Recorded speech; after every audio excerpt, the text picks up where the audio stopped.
I've been in quite a few luxury cars recently, and today I want to talk about 5 in particular that cost less than £35,000 that I think are insanely good value for money. A crazy level of luxury for not a ridiculous price, considering these cars are all like over 100 grand when new. So let's get straight into it. Hit the like button if you want to see more videos like this. If it gets 1,000 likes, I'll make the same video again at under £15,000. Subscribe as well for 2 videos every single week. Without further ado, let's get straight into it.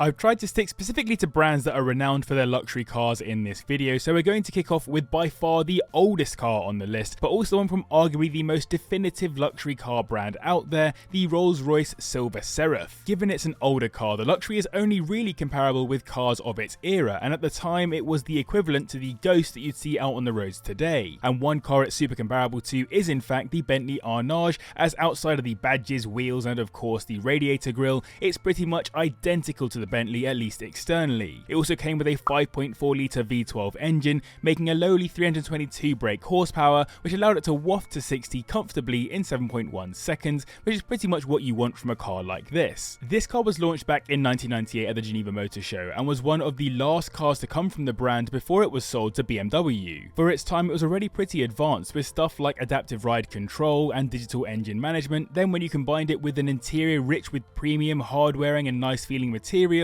you were onto a very traditional luxury winner. All of these were hand built in the UK and cost a hair over £155,000 at the time of release, which adjusted for inflation would make this a £290,000 car new today, so actually very similar to the £270k minimum you pay for a new Ghost. They'll run you around 19k at the bottom end now, and at the 35k mark you'll be getting a 1998 model with 85,000 miles on the clock. Owners tend to love how classic the interior looks and feels on them, but more importantly how well made and reliable they are. People love them in general, but some have had gearbox issues in time. Next up we have the second generation Bentley Flying Spur, and in fact the first generation to be separated from the Continental nameplate, despite the two cars still having a lot of similarities in terms of engine options, interiors, platforms and the rest. One of those engine options was actually something a touch smaller than what had been customary in the Conti GT and Flying Spur of the past, a 4 litre twin turbocharged V8 which makes 499 brake horsepower, taking it to 60 in 4.9 seconds, which is actually decent performance out of a full-size luxury car as big as this one. This is also built in Crewe in the UK, just like the Rolls-Royce we just mentioned, but of course it came out way after the sell-off of that brand, dropping in 2013. The idea behind removing Continental from the name was to create a greater separation between the sporty GT car and what is supposed to be a full-size luxury saloon, focused on being as opulent as possible. Bentley didn't want the Conti's reputation to impact the Flying Spur and vice versa. The choice of adding a V8 instead of that typical W12 was effectively to offer a slightly lower cost version in the market, plus people have often been terrified by what it might cost to fix a broken W12, where a V8 might be a slightly more well-known entity. Either way though, owners who are buying a new Bentley surely knew the potential running costs of a luxury car of this caliber. I love the fresher, beefier and more sharp looks of the second gen Flying Spur, and the interior is more of an evolution of the first, making what was already a lovely space a little bit more modern. In terms of modernity, badge and build, this might be your best bet on this list. If you want one, you'll have to accept that it's the most expensive car on the list, starting at £33,000, with 35k getting a 2014 model with 80,000 miles on the clock. Gasket leaks and electrical issues are known, but the main problem owners note comes with the air suspension, which can develop leaks and become an expensive replacement. We seem to be sticking with British-born manufacturers right now, as in third on the list we have the Aston Martin Red, one of the most different and interesting Astons to have hit the market, maybe not quite as different as the Signet, but definitely still up there given it's a proper 4-seater grand touring luxury sports car. One thing that isn't too different about it though is its powertrain, as it got a typical Aston Martin 5.9 litre V12 engine block, making 550 brake horsepower, taking it to 60 in 4.7 seconds, slower than some other Astons with the same engine, but still plenty quick enough for what it needs to do. The car's looks have definitely been a bit Marmite. Some people love them, others aren't so sure, but the designer behind them, Marek Reichman, is definitely a very accomplished individual. He's the man behind some incredible Astons like the 177, DBS, Vanquish, Vulcan, and even the one-of-one DB10 concept built for the James Bond film Spectre. He also designed the Rolls-Royce Phantom Mark 7, so he definitely knows a thing or two about designing a luxury car. But it's not the first four-door built by Aston Martin.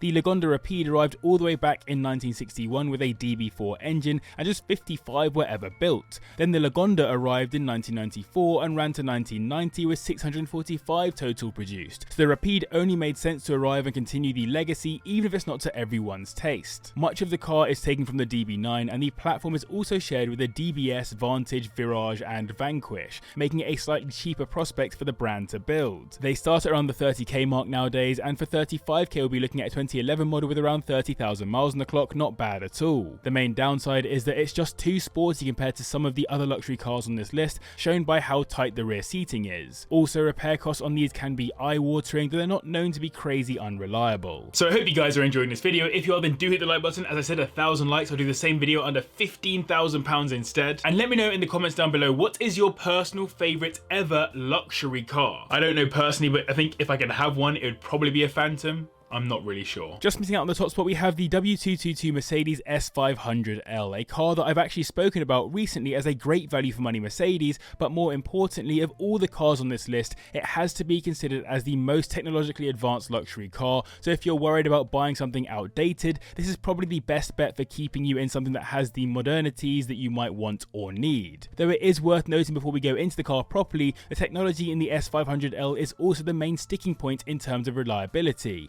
as electrical gremlins have typically been its main downside. Regardless though, the S500L comes with a 4.7 litre twin turbocharged V8 engine, making 448 brake horsepower, taking it to 60 in 4.6 seconds, which is really decent when you consider this car weighs at around the 2-ton mark. This genuinely is a competitor to the Rolls-Royce Ghost and Bentley Flying Spur, specifically the one we spoke about previously, as in most head-to-head tests it came out pretty well. One key area that it proved to be superior during a test done by AutoBuild was the sound. It's quieter with a more comfortable interior for occupants than the Rolls and Bentley, which is pretty important in a luxury car. The best thing about these really though is just how well built they are, despite those electrical gremlins I mentioned. Mercedes genuinely make these flagship cars to an insanely high standard compared to a lot of their other offerings, and you really can tell when you're in them. These should run for a long time. If you want to get into one of these, you'll need to spend around 20k at the bottom end, making it among the best value for money on this list, while the 35k mark gets you a 2016 model with 40,000 miles on the clock. Taking the top spot on this list is a car that I actually had the chance to experience a very short while ago, the G11 BMW M760Li, which is genuinely surprising with just how luxurious it actually is